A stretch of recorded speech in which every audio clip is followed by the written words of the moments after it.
Hello, listeners. Welcome back from the great week. My name is Sarah Caracan. I'm Annette Grant, and together we are. Thanks for visiting. Let's kick off this episode like we do every week, and that is sharing with you our loyal, amazing listeners who are just rocking it out in their hosting game. If you use the hashtag STRShareSunday, we'll find you and we'll share it here on the podcast on our Instagram account on Sunday to our entire email list.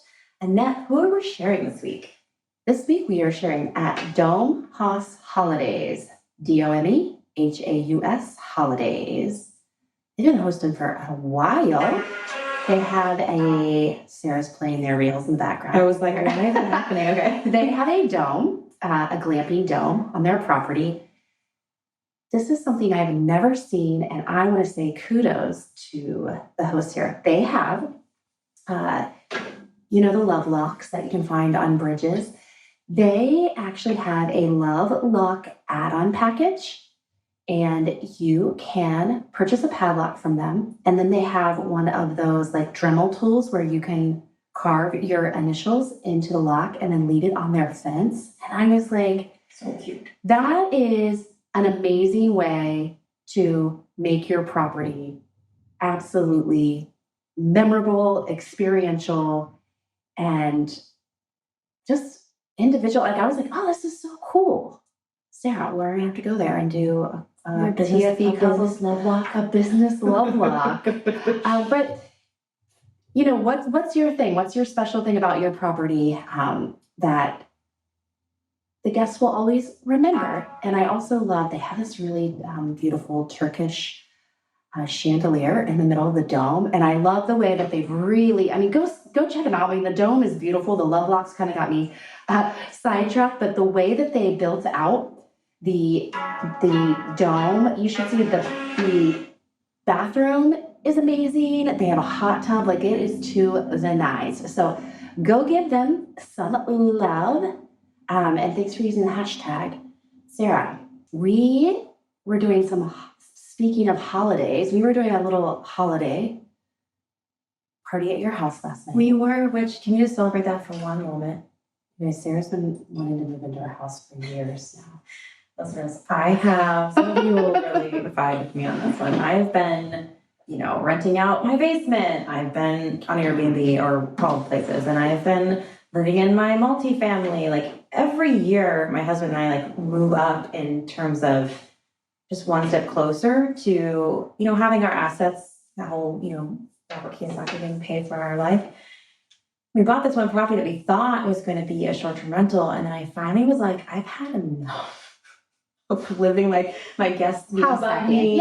Yes. But short-term rental house hacking is extra because, there's just no, you go home for the day from work and you're not really, you're still surrounded by work. So anyway, I had my friends over, I had Annette over and some other hosting friends, and I had enough counter space for 3 bowls of chips. It was really nice because I've always lived in apartments. But y'all, this holiday party ended up going into a hosting 3-hour just conversation.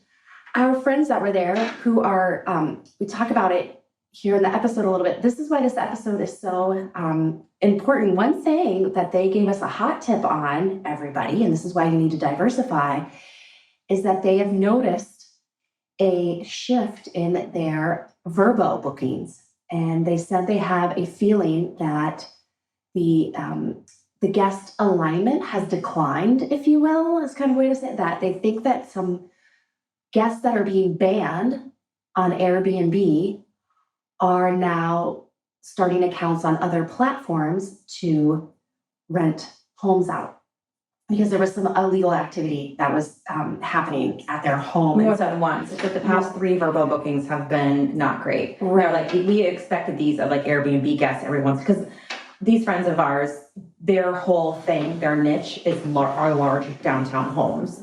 So, they have to be extra vigilant because it's great parties, right? Yeah. They're very vigilant, but they've always loved when they get their Vrbo bookings. It's okay, this will be great. It was just they were historic Vrbo guests have been staying. So they've noticed a difference. And so this episode is important because we're going to talk about diversifying and direct booking, but we also just kind of hosting, public service announcement, be on the lookout.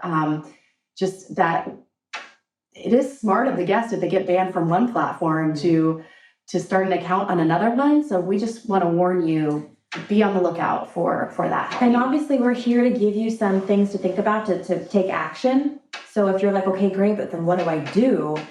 And this is something that I used to do for a really large home that I managed, that I wanted to make sure guests signed our own agreement, because there was a hot tub that was in ground, and I just wanted to make sure, just for my own protection as the property manager. So anyway, to get every guest through your book, even no matter what channel they book from, you also have them sign an agreement with you and go through your own guest verification process. And so I know we've mentioned it loosely here and there, and we actually talk about it in today's episode, but we use Superhog. Their product is called Know Your Guest. And this takes the guest through a verification process. So even if they book via a channel like Airbnb or Vrbo, you can tell people like, hey, there's been an uptick in illegal activity on these platforms, so protect our home and our community. You have to also go through this with us.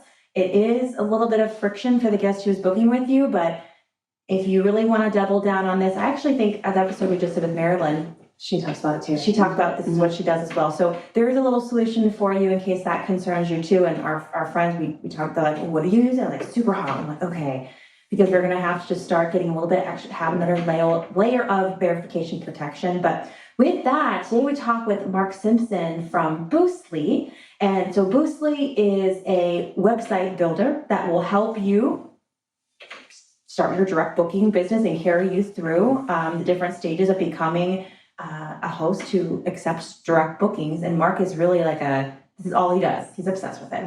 I would say he's the poster child, the voice of the book direct movement. Yeah, so on today's episode, we talk about a lot of different things about direct booking. And one thing, listeners, we talk about is who was direct book for and who isn't it for. And I really loved what Mark said. And so without giving it away, here's our interview with Mark. Mark from Boostly, welcome to the show. Thank you very much for having me. I think this may be the hat trick ball, 3-time show. Oh, really? So in England, when you score a hat trick, you get like a football to take home with you. So I'm looking forward for my soccer ball to appear in the post. Actually, Okay. that might be coming your way anyway. Well, so now you're forcing Yes. us into gifting, podcast guest gifting. yes. No, but we are excited to have you back because you are, maybe you have a different title, but I know you're the guy that Airbnb doesn't want you to know about, but you're also the king of direct bookings. Like you've really brought this mind shift change to a lot of hosts who have gotten into short-term rentals, since the pandemic, right? And because if you weren't a part of like the old school vacation rental, direct booking to you really blew your mind. And you're just like, this isn't because of the story of, you working with your parents back in the day and you wanting to really optimize their business and opening up that business to direct bookings. You practice what you preached, you know what works, what doesn't. And this has really been your mission for how long now? How long has Boostly been around for now? So we're now 7 years in. Wow. Which is crazy because when I first met you, we were like just celebrating 5 years. Yeah. So yeah, 7 years in, going strong. But I've been in this industry full time 2011. Yeah. And then I was born into it really. I try and escape and it just keeps like drawing me back. It just grabs me and just pulls me back in. It's your mission right now in life to help host. So Mark, talk to us. Obviously, I think the conversation, thankfully to you, around direct bookings and the content you put out and all the different podcasts that you are on, you're really getting that message out. So and tell me if I'm wrong. Do you think the direct booking conversation has increased in the past 2 to 3 years? Or do you think we still have a lot of work to do? Oh, we definitely have work to do, but there's definitely more conversation around it. I mean, I can speak personally at Boostly. We have never been busier. We have never had the amount of DMs coming into our inbox and calls being booked to find out more about working with Boostly, which is fantastic.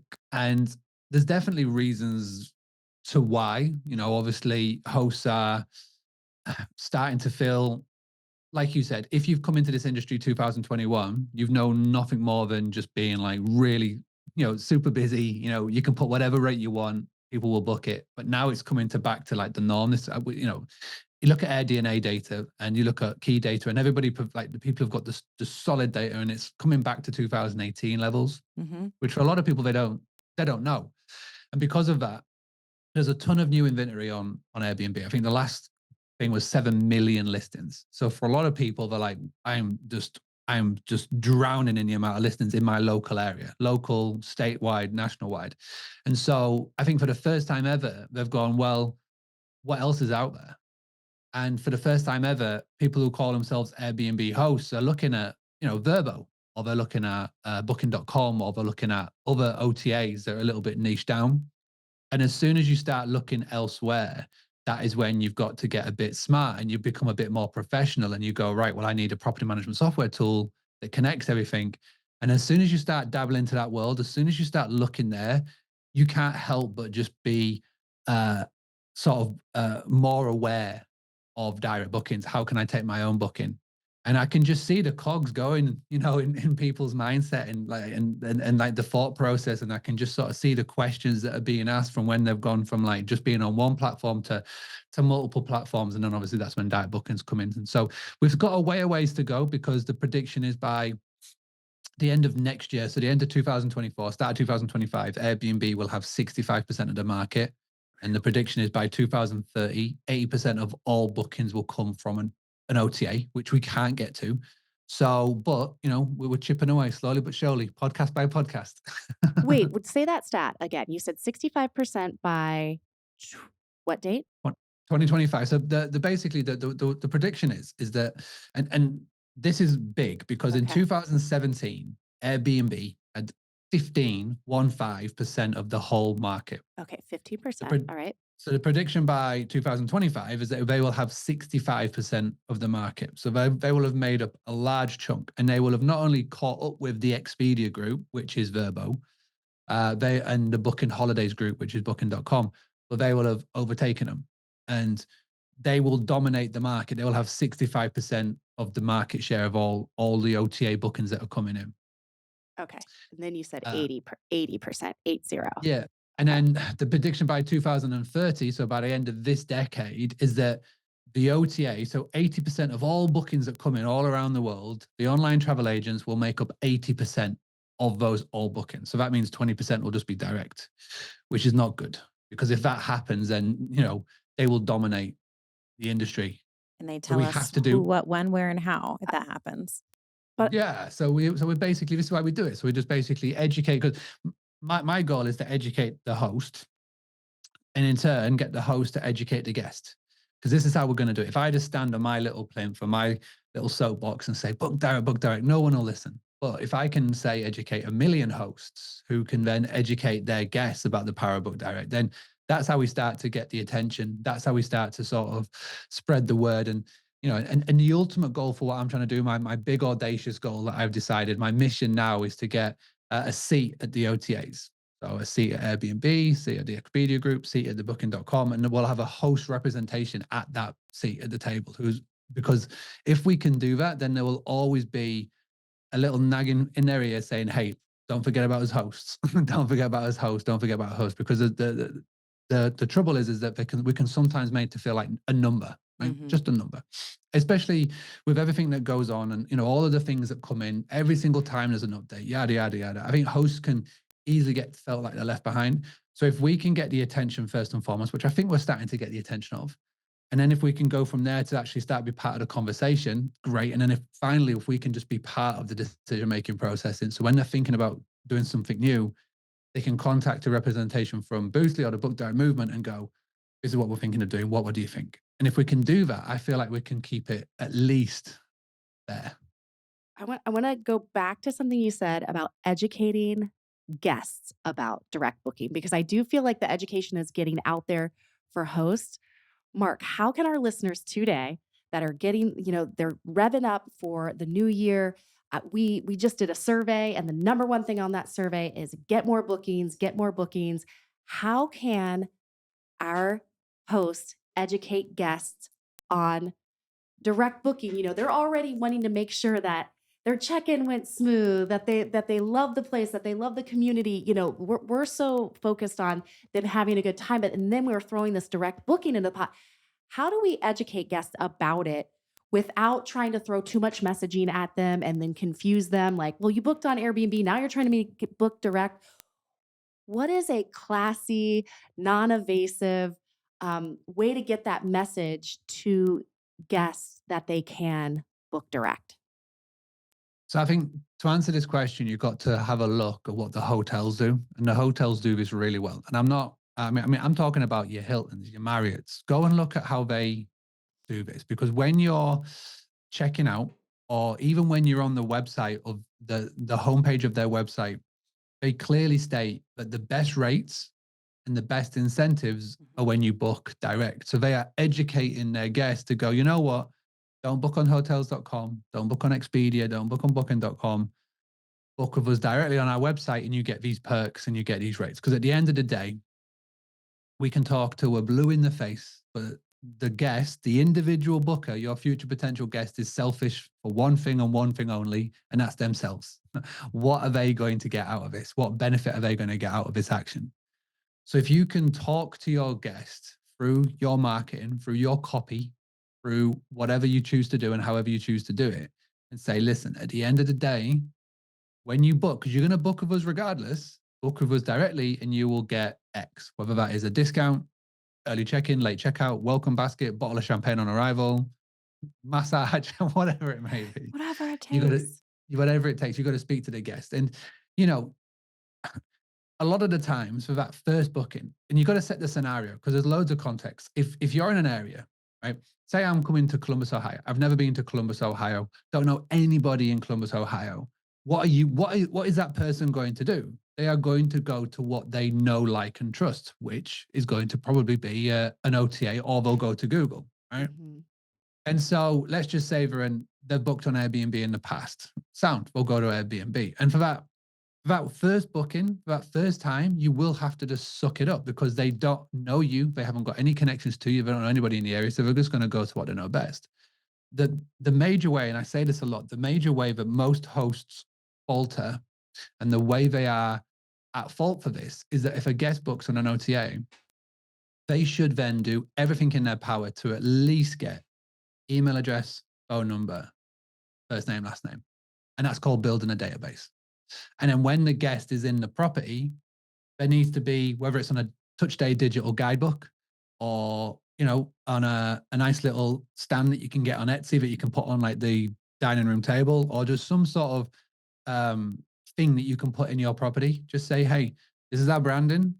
So this is our branding and this is our website. Here's a QR code. Next time you want to come back to Columbus, Ohio, this is one of many properties we've got in the area, or this is our main property. Feel free to contact us directly for the best rate. And that's just little subtle educational bits that you're just like implementing into the consumer, because I still believe that the majority of people who book on Airbnb, and there are millions of booking every day, when they book on Airbnb, because of the whole perception around it, they think that they're just staying with hobbyist hosts. They just think they're staying with somebody's spare place or second home or whatever. They don't realize that there are professional outfits out there, whether you're one property owner, management company, arbitrage, whatever you're doing.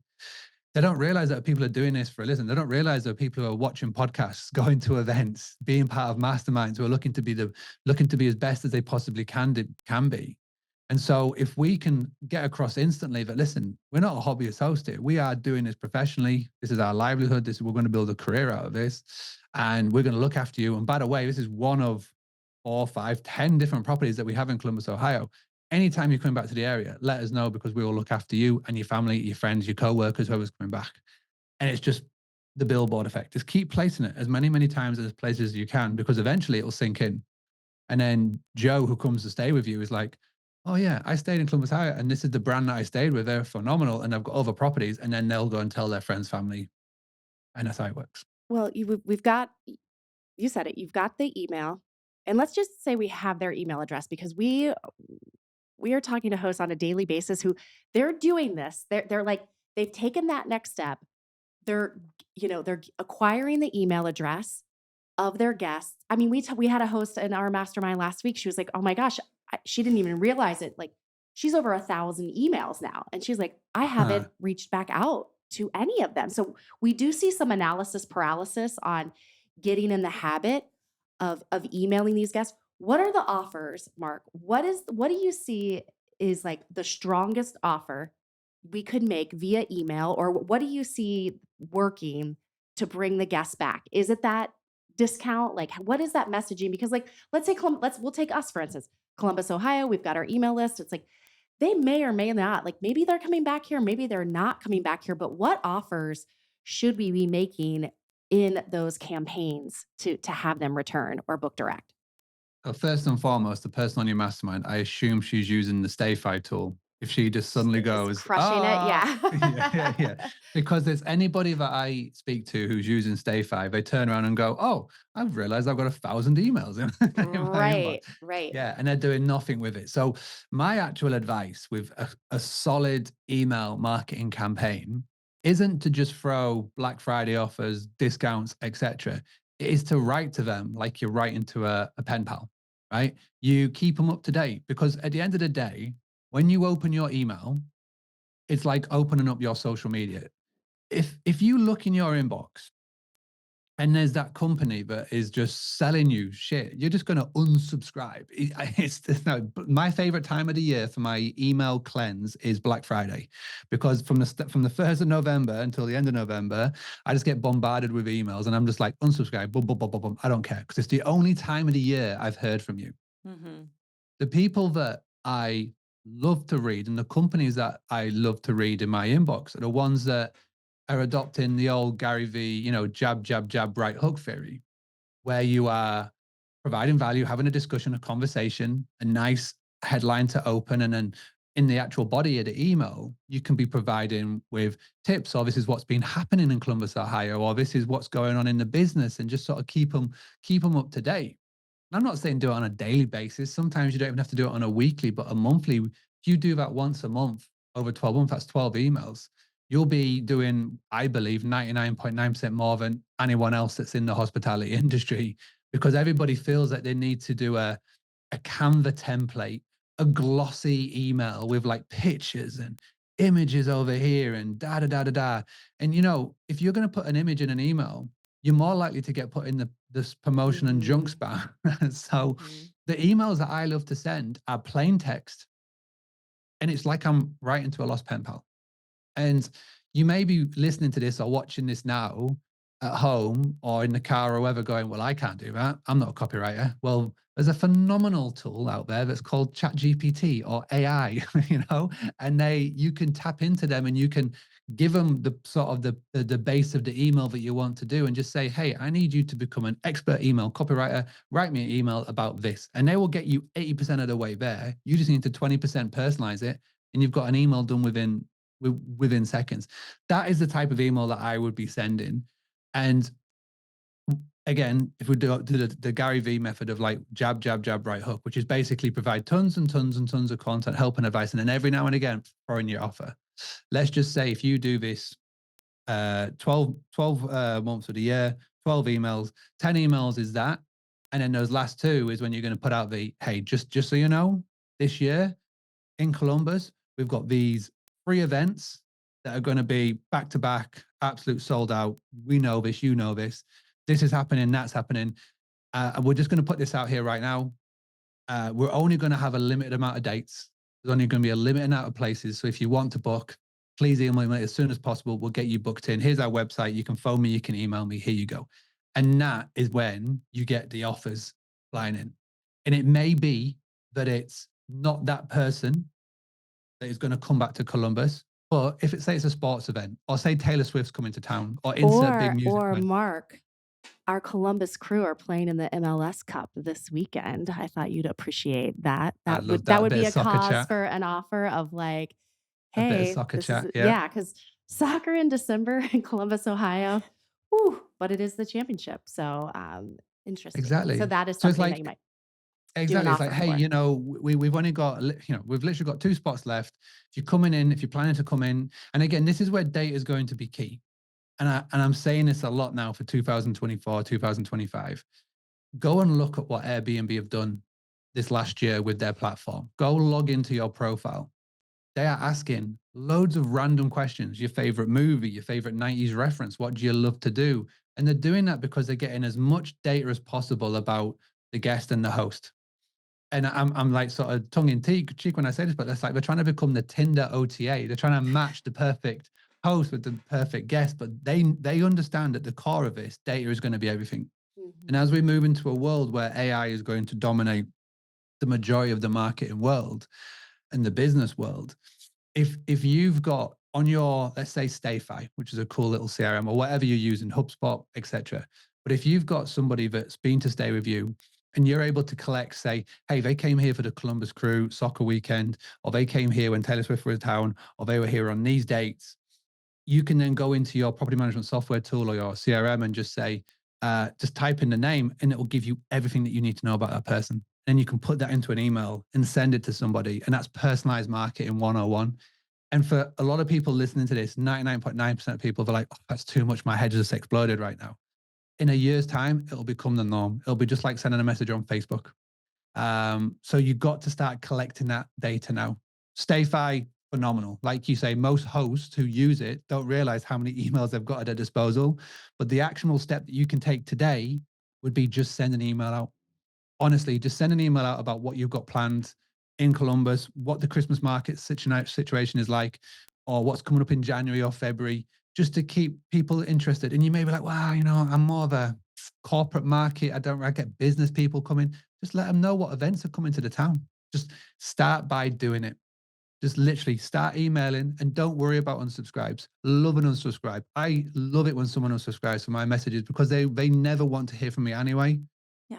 You've got to focus on those that stick around, because eventually what will happen is they'll become your super fans and they'll book with you simply because they got an email from you and you're not trying to sell them stuff. Because every time someone opens up a social media app, or if someone opens up their phone now, they're bombarded with people trying to sell them stuff.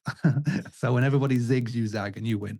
Well, and listeners, we get excited within our property management company when we have to write an email, because the whole team gets excited about what we're going to share with those who are going to open up the email. It's like an extension of hosting.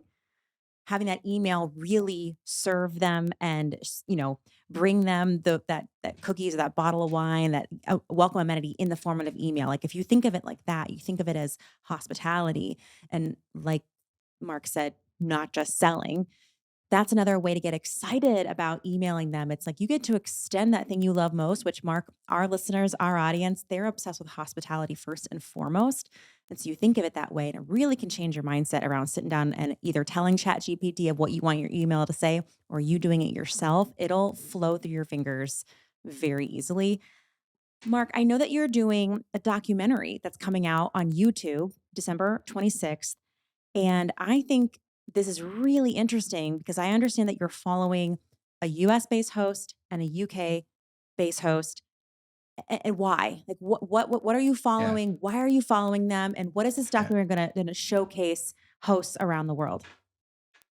So basically, at the start of the year, I wanted to create something new on the Boostly YouTube channel. So we've done about 700 podcast episodes now, and it's very much the channel is talking heads. And although it's great, and we get a ton of engagement and all that cool stuff, I wanted to do something that would disrupt the channel. And I've had an idea in my mind for a documentary for a while now, but I've never been able to put it into practice. So I found a company in the UK that was a production company. I gave them my idea and the brief, and they said, right, let's go for it. And I wanted to find somebody in the UK and I wanted to find somebody in the US. The main reason being is that the US and the UK is where 90% of our listenership, subscribership are based. And I didn't want somebody in the US to watch the documentary and go, oh, it's all right because they're UK. I can't do this. And I didn't want to do it vice versa, where if we have someone in the US, someone in the UK watching will go, I can't do that because that's US based. So my main criteria was, number one, they couldn't be a Team Boostly member. They couldn't be a customer or client. And to be honest, I would love it if they didn't even know who Boostly was. And the goal was to go into the business and Boostly them. We would put into practice and place the tips from the book Direct Playbook, which was my first published book in February 2022. And then we also was going to put into practice the tips and the tricks and the tactics from the blueprint, which was December 2022, which was more like the foundations in place. And we began filming, I'd say early February, and we wrapped up filming late October. Now we've been editing it. I've just got the proof back from the company, and it's ready to go for on the 26th of December. And I'm very excited. I gave the Boostly members a little 5-minute preview the other day, and they loved it. And so, yeah, we're really excited to be showcasing and premiere on the Boostly YouTube channel on the 26th of December. Can you give us a little trailer? Like, this is a movie a big blockbuster movie coming out, and like, what's that hook that you learned this year following these two hosts that you either blew your mind or you learned so much about? Or Yeah, why should we watch? Yeah, why do we need to It's watch it? December 26th. It's right after the holidays. I'm gonna have popcorn probably. I might have some cocktails. Like, why should I sit down and watch this? So basically, the reason what we got from it, which was really interesting, is that I thought that we would take the host from the UK and the host from the US, we would plug in Boostly and they'd get the same results. They'd go down the same roadmap, right? But what I realized, it's like when you get in a car, right? And you go onto Google Maps and you go, I want to get from A to B. And when you get your destination, it says they've got alternative routes. And it's like we literally took alternative routes to this destination. And obviously the destination was to help them grow the business. The host in the UK had a management style company. Okay. She had 3 properties. She was very much wanting to grow, but the problem is that she was stuck in the weeds of the business. She had shiny object syndrome, and she admitted this with like property management software and software tools. She was jumping from one to the other, and there's like not real much focus. And she was really good at direct bookings. I mean, she was amazing. If somebody contacted via an OTA, she was amazing at getting them to book direct on the end of it. I said I learned a few things from her on this, but her problem was concentration, growth, and getting herself out of the weeds.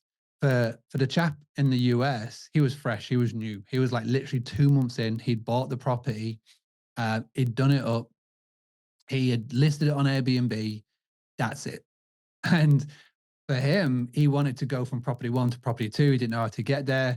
He really didn't know how to be a host, how to be a hospitable host. He really didn't have a clue in any of that. He was young, he was determined, he was an action taker, he was phenomenal.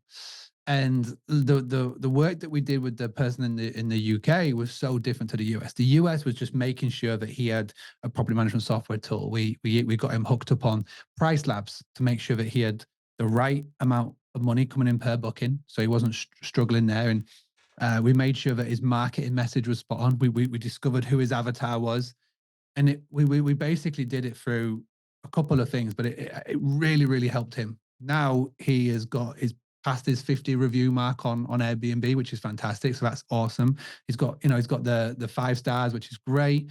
He's built a nice little database, which is key, which we were talking about earlier. And he's getting referrals and direct bookings on the back of that, which is phenomenal. In the UK, she has managed to stop having shiny object syndrome. It took a lot of me WhatsApp messages saying, no, stop that. She'd send me a message saying, hey, I'm looking at this. And my literally reply would be a picture message of me going, no. Just concentrate on what we got. And for her, what we were able to do was we were able to recruit her first ever virtual team member, which was phenomenal because she was doing everything herself. Oof. There's too much in the admin side of the business that she was doing. So we tapped in a little bit to automation, but we got somebody to take a lot of the burden off her. Obviously she has a cleaner and a maintenance guy, but it was like all of the admin things that she was doing herself, which was crazy. So by hiring, it was able to elevate her out of doing the day-to-day. And now she's able to add on 5 more properties in the area, which is fantastic. And obviously her bookings have never been a problem. It's more like getting her out of the business. So they're both on their way, well on their way. And I'm looking forward to checking in with 6 months and a 12 months time. But yeah, the results are on there. And what we've realized is that there's 5 key areas that we focused on. And that's what's going to come out in the documentary. So yeah, please do join me on the 26th. So it sounds like people should not only watch, but they should bring a pen and paper because they're probably going to have some homework to make improvements and catapult their business, it sounds like. There's going to be homework. Okay. It wouldn't be a Boostly documentary, a Boostly video without there being some things to do. That's exciting. And then what the two people that you followed, have they just like, has this been more than they could have ever imagined, this journey with you over the past year? Well, I don't really know what they thought they were getting themselves in for. Like when I first Wait, approached them and can we have them on the show? Maybe we'll need to follow up with them and have them on the show. maybe I will. I'm really looking forward to like introducing everybody to like Justina and Kearney, because it's yeah, I don't think they realized what they were getting themselves in for, you know, and I didn't think they knew how much I was going to be in the business, you know, helping them and stuff. So it's been awesome. I've absolutely loved getting to know them and like working more alongside them, because I don't do one-on-one coaching anymore. I don't do like close-knit coaching and anymore. And to be able to jump back in and do that, yeah, it was really exciting, and I'm looking forward to seeing the results on the back end, especially how the documentary comes out and seeing how that comes. Direct bookings can be painfully slow to like get going, get momentum behind it. How do you keep hosts motivated when it seems like it's just they're not getting those direct bookings? How do you continue to motivate when they're not seeing that quick? Because I feel like the OTAs are that quick win because they have their audience is so giant at the top of funnel. How can we continue to encourage hosts about direct booking when everyone is kind of in this we need to get more bookings slump, and so to even focus over there seems kind of painful because they feel like they're not getting bookings, period. So how do you keep hosts encouraged when they haven't even gotten that first direct booking, or maybe they have one or two but it's like friends and family? What is your advice there to stay motivated? So I feel like the best analogy to give is, you know, at the start of the year, January, you go, right, this is the year I'm going to get fit. I'm going to get that 6-pack. I'm going to go and I'm going to do it. And then you go to the gym on like the 2nd of January and you walk out the gym after a 1-hour session and you look down and there's no 6-pack and you go, oh, this is crap. This is too overwhelming, right? And it's the same with direct bookings. You are not going to go from 100% reliant on Airbnb to becoming 100% direct bookings after one day, 1 week, 1 month, 1 year, right?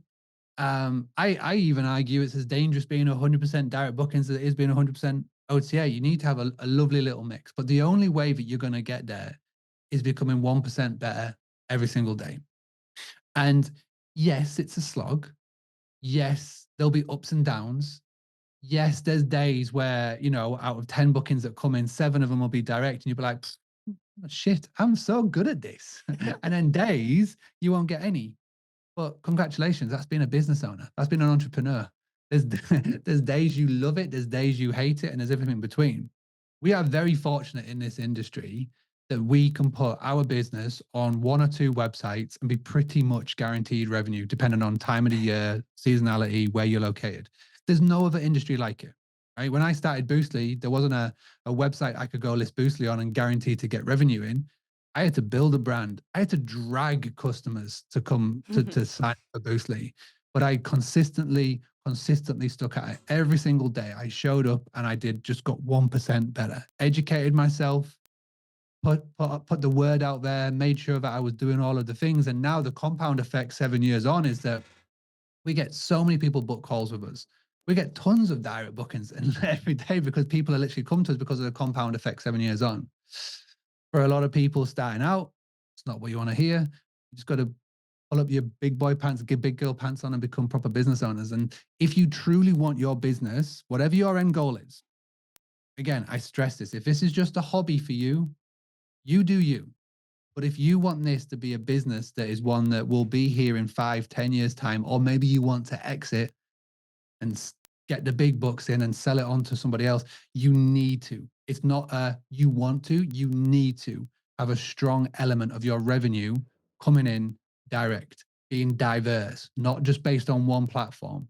Because any sensible investor, any sensible buyer would look at your revenue and look at where it's coming from, and they would instantly pull the plug if they saw 100% of your bookings came from one channel, because they know the good practices and they don't want it to be all coming from one place, especially if you are not collecting data.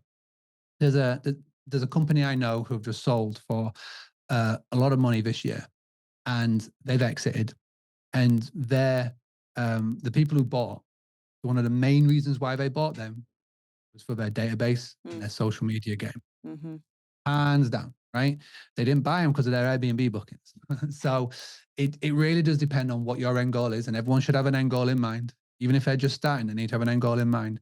But yes, it's going to be a slog. Yes, it's going to be a hard work, but the juice is worth the squeeze, 110%. And I think actually this episode is coming at a perfect time because, Mark, you know that Airbnb winter release just came out, and Annette and I did an episode a couple weeks ago now.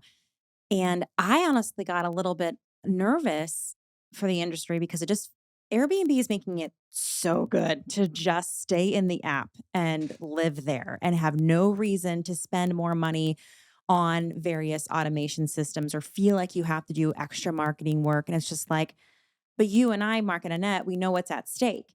We actually just spoke to for some friends yesterday, Mark, who have beautiful properties here in Columbus, gorgeous, big. They are incredible hosts. They're very attentive. I mean, they're the hosts that put mums out at the beginning of fall and then take them down and put up holiday decorations. Like they are And they've been attentive. hosting for almost a decade. Hosting for almost a decade, listeners. And Mark, maybe you know when this started, but if you get a low rating below 3 stars or below, Airbnb will send you a warning that, hey, you're in danger of getting suspended. We will remove your listing. You will be unlisted for 5 days if you don't get your act together.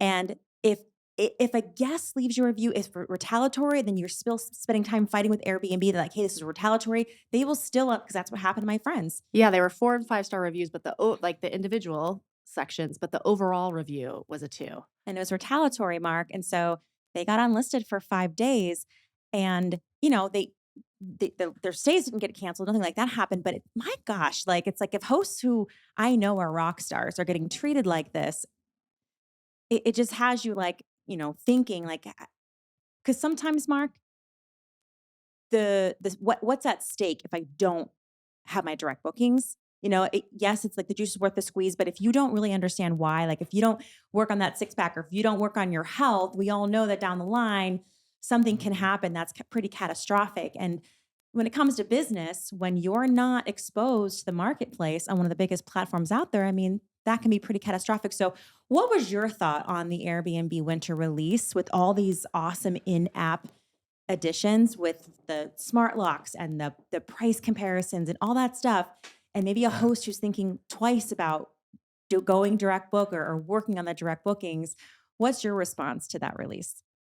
So I believe that there are 2 departments within Airbnb that don't get enough credit, and that's the marketing and that's the branding team and the legal team as well. But the marketing and the branding team, they're phenomenal. I like I say, I love Airbnb. I love the story. I love how it's grown, what it's turned into, all of that. I don't blame Airbnb. I don't blame them for any of this. If anything, I blame the hosts who become over-reliant on them, but that's my mission to educate the hosts, right? Mm-hmm. But with this new release, you've got to remember at the end of the day, every single time they do this, summer or winter release, it's marketing and it's branding. And it's to always make the app and the program look better, right? They don't sit there and talk about all the bad things that have gone on. They just talk about all these amazing things. And they are every single time they're trying to make you think, I don't need to go off platform to do my dynamic pricing. I don't need to go off platform to get my insurance, guest protection, air cover, right? But always remember this. Every single thing that Airbnb do within their platform benefits one and one person only, and that's Airbnb, right? I feel that the majority of people listening to this podcast will know to never, ever, ever just trust the smart pricing on Airbnb. I'm glad that everybody I speak to, 99% of them go, yeah, of course, I'll do Price Labs or I'll do Beyond or I'll do Wheelhouse because they know not to trust it, right? Right. And that's good. But there's a lot of things that they are just so good at. They literally just spellbound you, like air cover. Air cover is just marketing. It really is, right? And when you you don't know what you don't know, right? This is why I do what I do. I come on and I just sort of try and educate as much as people to say, hey, air cover is just marketing. Look at Superhog. Look at whoever. Pricing, look at Price Labs. The main thing that what you need to do is you cannot build your whole house on someone else's land. And when you do this, you are literally building it on Airbnb's land. If you're 100% all in, everything's in there. And because they make it look so easy, if you try and set up a listing on booking.com, You look at it and go, this is the worst. The user experience is awful, and you leave. It is the worst, right? And they are trying so hard to get bigger in the States, but I truly don't believe, and I've listened to them, the head of product, I've listened to speak at Verma, I listened to all of the conferences that they do, and they truly believe that they can crack America. But I'm like, dude, go look at a Facebook group. Your product is the worst because of your user experience. And it's the same with Verbo and the Expedia group, right?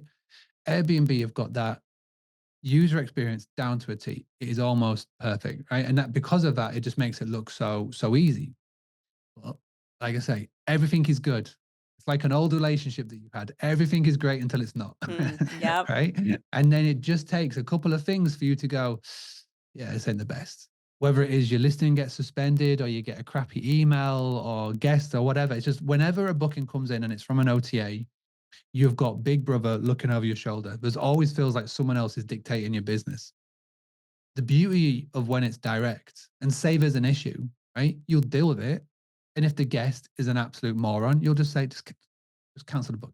I'm going to cancel your booking. Do not come and stay with me. But as soon as a guest books on an Airbnb, and especially if you're a super host, I truly believe now, because of Twitter and social media, the guest knows that they can complain as much as they like because the host is paranoid of losing their superhost status, right? So they will never they'll always try and bend over for the guest, right?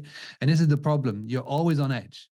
And like I say, for the most people who are listening, who have never had an issue, you're in that honeymoon phase of your relationship right now. So, this is great. Airbnb just give me money and all these things. But there's loads of people who have been burnt, right?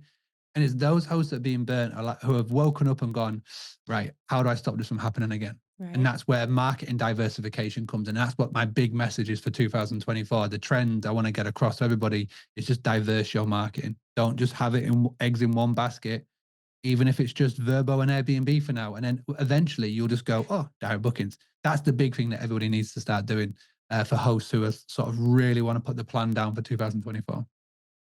Oh, mic drop. I know. Mark, anything else you want our listeners to know about either what's on the horizon for Boostly or direct bookings in general? What can you share with us?